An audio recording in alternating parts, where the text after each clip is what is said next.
au peuple togolais et à la jeunesse héroïque. Frères et sœurs togolais, compatriotes de tous horizons, aujourd'hui est un jour de deuil. Un deuil qui frappe le peuple togolais par la volonté du pouvoir de Faure Gnassingbé. Les événements tragiques des 26, 27 et 28 juin 2025 ont marqué de sueur, de sang et de larmes notre lutte pour la liberté et pour la démocratie. Aujourd'hui, le front touche par ma constitution sort de ces 3 jours meurtriers avec la responsabilité sacrée de dresser le bilan de cette répression féroce et de rendre un hommage vibrant qui est dû à nos martyrs et à notre peuple héroïque. Bilan tragique de 3 jours de répression aveugle. Du 26 au 28 juin 2025, le régime de Faure Gnassingbé a transformé les rues de Lomé en champ de bataille. Dans les quartiers de Baie, Tokoin, Agoué, Adakbame et Aguidogoin, nos concitoyens désarmés ont subi l'arsenal répressif d'un pouvoir aux abois. Les forces de l'ordre ont fait preuve d'un manque de professionnalisme flagrant, violant allègrement les normes relatives aux droits de l'homme garanties par les conventions relatives aux droits humains et aux libertés publiques ratifiées par le Togo. Le bilan est accablant. 7 morts, dont des corps retrouvés dans les lagunes et un lac de Lomé. Des centaines de blessés, dont plusieurs graves. Environ 100 arrestations arbitraires, dont certains ont été libérés et des disparus. Des perquisitions et enlèvements menés par des milices en civil dans les domiciles.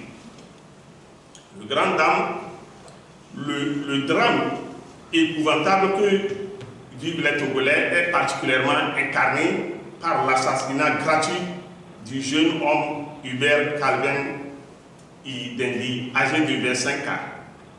Âgé de 25 ans, père d'un garçon de 3 ans et dont l'épouse est enceinte. Selon les riverains, alors qu'Hubert nageait tranquillement dans la lagune, ce qui est, dans ses habitudes, une patrouille poursuivant d'autres jeunes arrive sur la berge et lui intime l'ordre de sortir de l'eau. Dans l'hésitation du nageur face à des gens en armes, la patrouille tire sans sommation et abat Hubert de 3 balles. Et c'est pour cacher ces crimes atroces, prémédités, que le pouvoir togolais a suspendu préventivement les médias internationaux comme RFI et France 24 et perturbe considérablement le service Internet.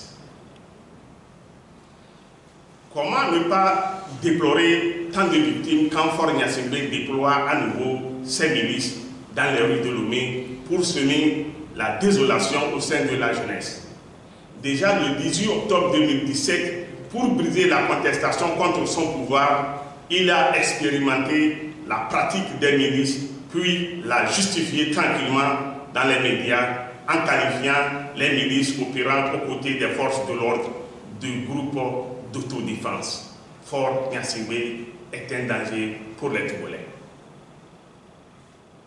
Ce bilan dramatique est aussi la conséquence directe d'un manque de professionnalisme scandaleux dans le maintien de l'ordre. Le ministre de la Sécurité endosse personnellement la responsabilité d'avoir utilisé des voltigeurs à moto pour réprimer des manifestants pacifiques jusque dans les refuges. une pratique strictement prohibée par les normes internationales. Le ministre de la Sécurité doit rendre des comptes. Hommage au peuple togolais et à sa jeunesse indomptable. Face à cette violence d'État, face aux tirs tendus, aux gaz lacrymogènes et aux matraques, face aux patrouilles armées et aux arrestations nocturnes, le peuple togolais a montré une dignité qui force l'admiration du monde entier. Nos jeunes ont écrit une page d'héroïsme, malgré la faim, malgré le chômage, malgré la peur. Ils ont dressé des barricades, non pas de haine, mais d'espoir pour barrer la route à la misère. Ils ont scandé, non pas des slogans de division, mais des appels à la liberté pour la cohésion nationale. Ils ont subi les forces de l'oppression avec pour seul outil leur courage et leur soif de justice. Nos mères, nos pères, nos aînés ont accompagné cette jeunesse dans sa quête légitime. Les évêques, les universitaires, les professionnels de la santé, les syndicalistes, la société civile, tous ont dit non au coup d'État constitutionnel d'avril 2024. Cette résistance citoyenne, incarnée par nos blogueurs courageux, nos journalistes indépendants, nos artistes engagés et tous ces créateurs de contenu qui bravent la censure pour dire la vérité dans la diaspora et par milliers sur le territoire national, prouve que l'âme togolaise reste forte et insoumise après 58 ans d'un règne dynastique sans pitié.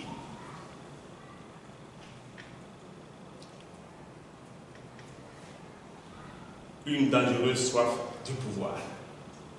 Pendant qu'il abreuve abondamment la terre de nos aïeux, du sang de nos compatriotes assassinés lâchement par des militaires et des hordes de milices assoiffées de violence, le pouvoir de Faure Gnassingbé nous demande très cyniquement de marcher dans le sang des nôtres pour aller voter. Sa seule préoccupation étant de consolider son pouvoir par des élections frauduleuses. Nous disons non. Le Front touche pas à ma constitution appelle le peuple togolais à rejeter catégoriquement ces élections du sang, à se désolidariser de la prétendue campagne électorale et à ne pas se déplacer le jour du vote. Ce refus est le plus sacré des droits et le plus impératif des devoirs citoyens. Nous devons bouder les urnes mieux qu'en 2024 pour signifier à Faure Gnassingbé que nous ne voulons ni de ces élections, ni de lui à la tête de l'État. Une responsabilité s'impose dans l'opposition. Faure Gnassingbé veut asseoir sa 5e République par la force. Pour cela, il organise des élections frauduleuses comme d'habitude.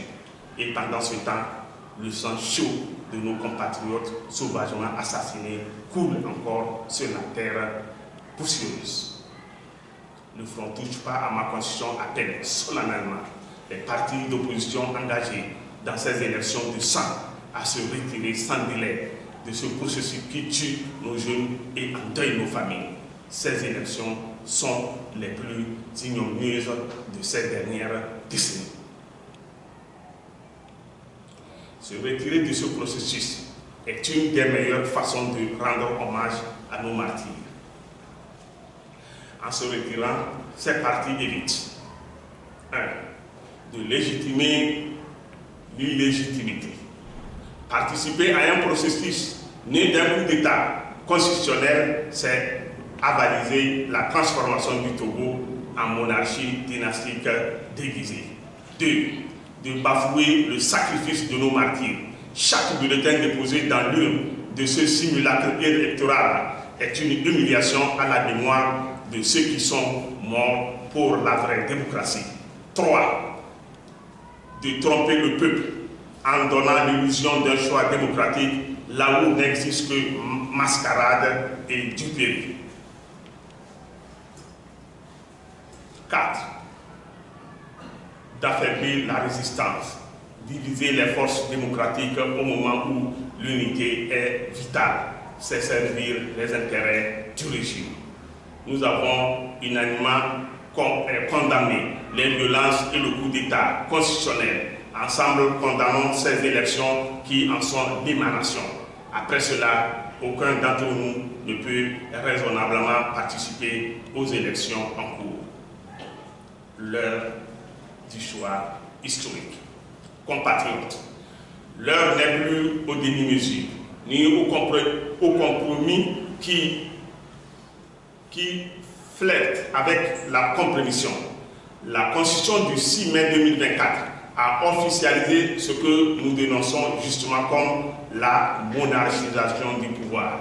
Cette Constitution scélérate a supprimé l'élection présidentielle au suffrage universel direct et créé le poste du président du Conseil des ministres, fonction taillée sur mesure pour perpétuer le régime de Faure Gnassingbé sans limite de mandat.